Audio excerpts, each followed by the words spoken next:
بنگلہ دیش میں مندروں پر قہر ٹوٹ پڑا۔ مودی نے اپنے ہی ہاتھوں ہندوؤں کی تباہی کی بنیاد رکھتی پورے بنگلہ دیش میں مندر مقاؤ مہم کا آغاز۔ ہندوؤں کو گھروں سے نکال کر مارا جانے لگا۔ شہید بابری مسجد کے نام پر بنگلہ دیش میں عالیشان مسجد بنے گی۔ مسلم کمیونٹی کا فیصلہ سن کر ہندوتوا ایجنڈے کے پیروکار جانیں بچانے کے لیے بھارت جانے کی کوشش میں۔ مودی نے بنگلہ دیش کا دورہ کر کے تحریک آزادی کو دوبارہ زندہ کر دیا۔ مسلمانوں کا غصہ دیکھ کر مودی بھی کانپ اٹھا۔ کریک ڈاؤن عروج پر اب بنگلہ دیش میں ایک بھی ہندو زندہ نہیں بچے گا اور نہ ہی مندر۔ مسلمانوں نے کشمیر کے تمام تر قتل کا بدلہ لینے کا فیصلہ کر لیا۔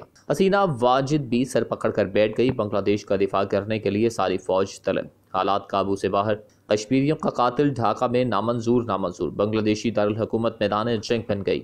حسینہ واجد کو لٹکا دو مطالبہ زور پکڑ گیا۔ قاتل کو بطور مہمان بلانے پر ڈھاکہ کا نقشہ بدل گیا۔ بنگلہ دیش کی تمام تنظیموں نے ایکا کر لیا۔ ٹھیک کچھ عرصے بعد بنگلہ دیش میں کیا ہونے جا رہا ہے خبروں میں سب آ گیا۔ مسلمانوں نے بھارتی مظالم کا ایسا بدلہ لینے کا پلان بنا لیا کہ سن کر پورا بھارت چونک گیا۔ ویڈیو میں تفصیل کے ساتھ ساتھ آپ کو یہ بھی بتاتے جائیں گے کہ اب تک کتنے ہندو ہنگامی طور پر بنگلہ دیش سے فرار ہو چکے ہیں۔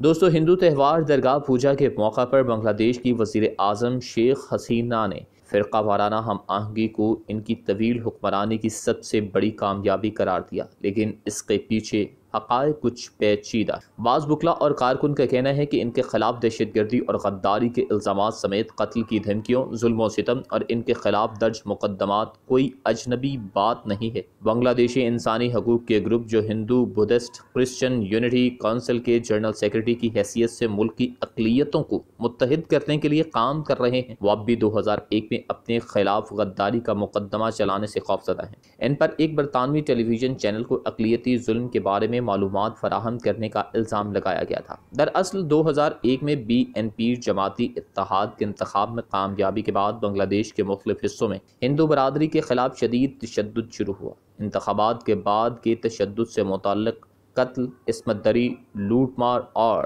تشدد سمیت ہندوؤں کو ہراساں کرنے کی اطلاعات ہیں۔ اس حوالے سے ایک خطاب 2001 کے انتخابات کے بعد ہندو موت کے مطابق BNP کے حامیوں نے ضلع بھولا میں کم از کم 10 ہندو خواتین کے ساتھ عصمت دری کی اور متعدد ہندو مکانات کو لوٹا۔ بین الاقوامی مذہبی آزادی 2004 کے بارے میں سالانہ رپورٹ میں کہا گیا کہ 2001 کے انتخابات کے بعد دنگے فسادات میں جب ایک ہندو خاندان کے 11 افراد کو زندہ جلا دیا گیا تو آتش گیروں نے چٹاگانگ کے قریب اپنے ہی گھر کو بھی نذر آتش کر دیا تھا تاکہ شک نہ ہو۔ اس حوالے سے اقلیتی حقوق کی خاطر کام کرنے والے کارکن داس گپتا سے جب بات کرنے پر انہوں نے بتایا کہ ان پر اپنے ملک کے مفاد کے خلاف کام کرنے کا الزام عائد کیا گیا، جو بنگلہ دیش کے انٹرنیشنل کرائمز ٹریبیونل کے پروسیکیوٹر بھی ہیں۔ انہوں نے اس نمائندے کو بتایا کہ بنگلہ دیش جیسے ایک مسلمہ اکثریتی مسلم ملک میں ہندوؤں کو اکثر شک کی نگاہ سے دیکھا جاتا ہے۔ انہوں نے کہا کہ بہت سے لوگوں کا خیال ہے کہ ہم ہندوستان کے مفاد کے لیے کام کرتے ہیں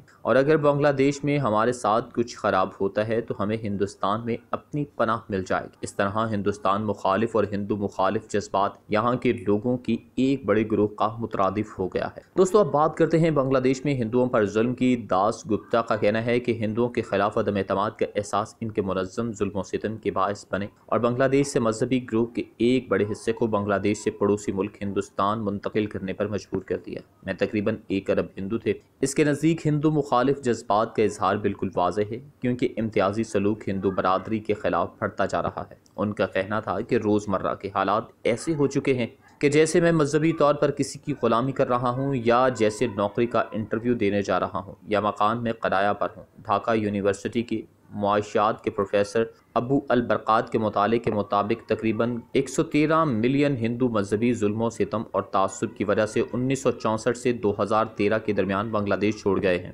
برکات نے اپنی کتاب بنگلہ دیش میں ہندو اقلیت کی محروم زندہ رہائشی جائیداد میں یہ بھی کہا کہ بنگلہ دیشی ہندوؤں نے گزشتہ 5 دہائیوں میں اس ملک میں 2.6 ملین ایکڑ اراضی کو کھو دیا ہے۔ ہندوستان کے وزیر داخلہ امت شاہ نے ہندوستانی پارلیمنٹ میں متنازع شہریت ترمیمی قانون کو لاگو کرتے ہوئے کہا کہ 1947 سے بنگلہ دیش کی 22% آبادی غیر مسلموں پر مشتمل ہے۔ بنگلہ دیش کی آخری مکمل آبادی مردم شماری کے مطابق جو 2011 میں مکمل ہوئی تھی، موجودہ ہندو آبادی 14 ملین ہے، جس میں بنگلہ دیش کی 8.5% آبادی مشتمل ہے۔ بنگلہ دیشی ہندوؤں کے